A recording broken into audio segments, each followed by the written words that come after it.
এবং ডক্টর ইউনূস একটি জালেমকে বাংলাদেশে নিয়ে এসেছেন এবং তাদের মধ্য দিয়ে আমরা এখন দেখতে পাচ্ছি আওয়ামী লীগের অফিস উদ্বোধন হচ্ছে। আপনি যেই ধরনের ইঞ্জিনিয়ারিং এর সহযোগিতা করেছেন এই ঘৃণ্য বাংলাদেশ, এটা ইতিহাসে মনে রাখবে।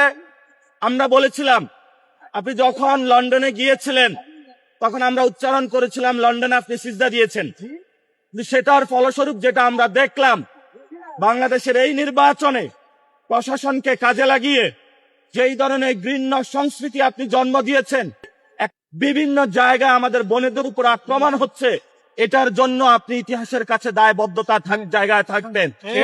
আমরা কাউকে ক্ষমা করার পক্ষপাতী নই। আমরা দেখেছি এখানে ইনকিলাব মঞ্চে যখন হামলা হয়েছে, কি ধরনের জুলুম নির্যাতন আপনি তাদেরকে চাপিয়েছেন। আমরা বাংলাদেশে যখন শহীদ উসমান হাদী ভাইয়ের হত্যাকাণ্ডের বিচার চাওয়া হয়েছিল, বলা হয়েছিল ইলেকশন বন্ধের পায়তারা, ইলেকশন হয়েছে। আমরা এখানে শহীদ উসমান হাদী ভাইয়ের চত্বর থেকে বলতেছি, বাংলার জমিনে শহীদ উসমান হাদী ভাইয়ের হত্যাকাণ্ডের বিচার হতে হবে।